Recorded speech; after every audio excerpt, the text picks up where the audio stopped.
नमस्कार दोस्तों, आज फिर मैं एक नए वीडियो के साथ आपके पास आया हूं।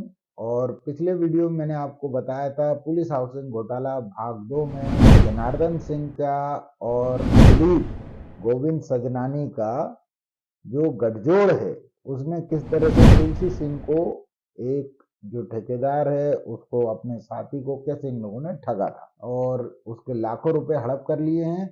और जबकि सारे सबूत सब कुछ उसके पास थे। और अब इसकी अगली कड़ी में मैं आपको बताने वाला हूं कि इन लोगों ने, जब ये खबर मैंने प्रकाशित की पॉइंट मीडिया मैगजीन में, तो किस तरह से इन लोगों ने कानूनी नोटिस भेजा, उसके बारे में मैं आपको बताने वाला हूं। और इसमें सबसे पहले जनार्दन सिंह के कानूनी नोटिस के बारे में मैं बात करूंगा। जो इन लोगों ने किया उसके दोहा मुझे याद आता है कि रहीमन ओछे नरम सो, बैर भले ना प्रीति, काटे चाटे स्वांते दुही भांति विपरीति। जैसे नीच आदमी के साथ संगत से, दोस्ती करने से हमेशा नुकसान ही होता है, चाहे वो किसी भी तरह का उच्च पद पे बैठा हो, जैसा जनार्दन सिंह बैठा है। तो कुल मिला के ये जनार्दन सिंह वैसा ही व्यक्ति है, इसकी संगत से दोनों ही नुकसान हुए। तुलसी सिंह का प्रेम किया उसने तो मुंह चाट के गंदा किया, और अगर काटा तो उसका दूध भी खा गया। नुकसान दोनों तरह से हुआ। बहरहाल आप बात करते हैं इसके, जो इसने नोटिस भेजा, मैंने जो खबर छापी, इसकी संपत्तियां काले धन से जो अर्जित की, उसके बारे में पूरी डिटेल आपको पिछले अंग में स्टिंग ऑपरेशन के द्वारा बता दी थी। अब बात करते हैं नोटिस में इसने मुझे जो लिखा है, उस नोटिस में इसने मुझसे कोई मानहानि के होने के एवज में धन नहीं मांगा। इसने मुझसे किसी तरह का मुआवजा भी नहीं चाहा।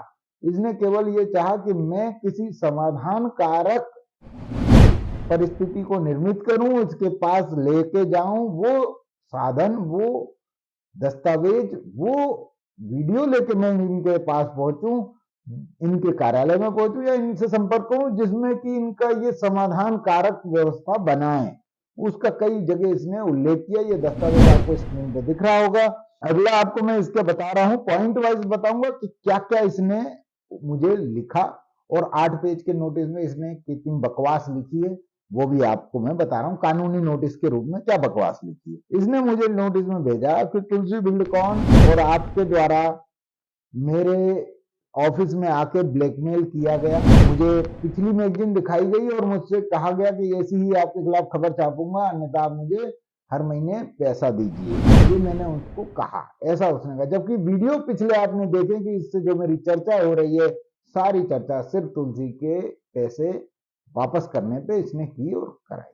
अब अगला भी इसने जो लिखा, उसमें इसने तुलसी बिल्डकॉन के पैसे को रोक रखा था, उसके बारे में लिखा कि ये उसने, हेमा मीना ने इसका रिपोर्ट दी थी, उस आधार पर तुलसी बिल्डकॉन का पैसा रोका हुआ है। खैर, अब वो एक अलग बात है। आगे इसने लिखा कि आपने जो मेरे ऑफिस में आए उस समय सुश्री हेमा मीना रिकॉर्ड के साथ मेरे कमरे में आई और आपको दिखाया, तो आपने उससे धक्का मुक्की करते हुए उसके निजी अंगों को दुष्कृति भाव से स्पर्श किया और प्रतिशोध भरी नजरों से कहा कि इसी ने सब कुछ किया है, और महिला कर्मचारी के अंग वस्त्र फाड़ दिया, और आप आपत्तिजनक संबोधन किया के करके हरिजन आदिवासी नीच पद पाकर सिर पर चढ़ गए, ऐसा कहा। और ये सब कहने के बाद धक्का मुक्की करी।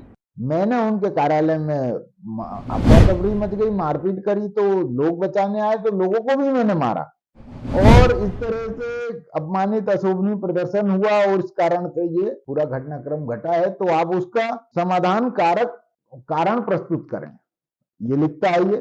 फिर दूसरे पेज पे लिखता है ये कि आपने जो भी प्रकाशन किया वो सत्य तथ्यों से असत्य है, तथ्यों से परे है। इस आधारहीन प्रकाशन का आप जो है मुझे समाधान कारक दस्तावेज प्रस्तुत करें।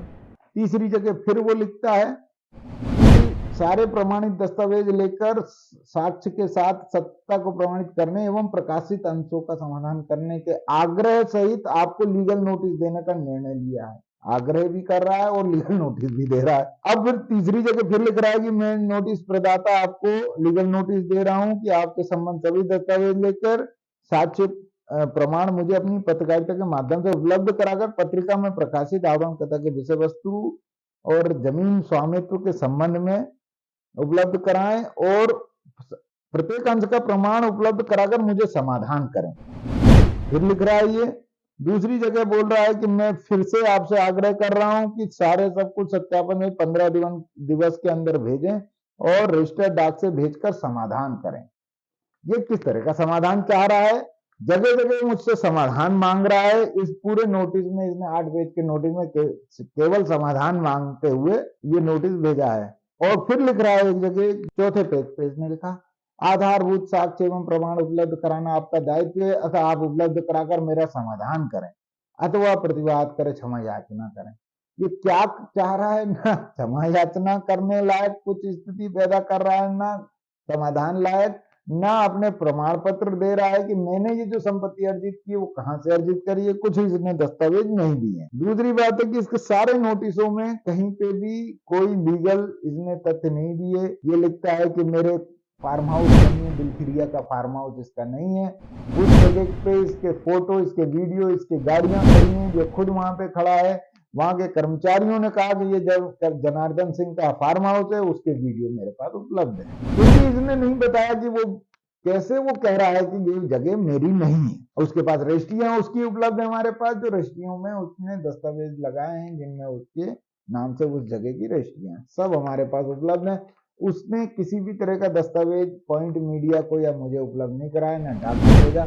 इस नोटिस के बाद उसने एक और नोटिस भेजा जो मुझे फिर से यही कहता है कि बोले आपने मेरे नोटिस के जवाब नहीं दिए, संतुष्टि कारक जवाब नहीं दिया, तो आप मुझे पुनः उपलब्ध कराएं, समाधान कारक दस्तावेज उपलब्ध कराएं। ये इसका कहना था। लेकिन ये कुल मिला के एक तरह का अपना षड्यंत्र फिर रचना चाह रहा था। हो सकता है ये मुझे बुलाना चाह रहा हो ऑफिस में, फिर किसी घटनाक्रम को अंजाम देना चाह रहा हो। बहरहाल ये कहता है, इसमें स्वीकार किया इसने कि इसके साथ मारपीट हुई, सब कुछ हुआ, इसके ऑफिस के अंदर हुआ, मेरे द्वारा किया गया। तो ये वीडियो वहां पे जो उपलब्ध हुए, पुलिस को उपलब्ध हुए, उस वीडियो में ये क्यों नहीं दिख रहा है मैंने इसके साथ मारपीट की है या मैंने अंग वस्त्र फाड़ दिए हैं हेमा मीना के।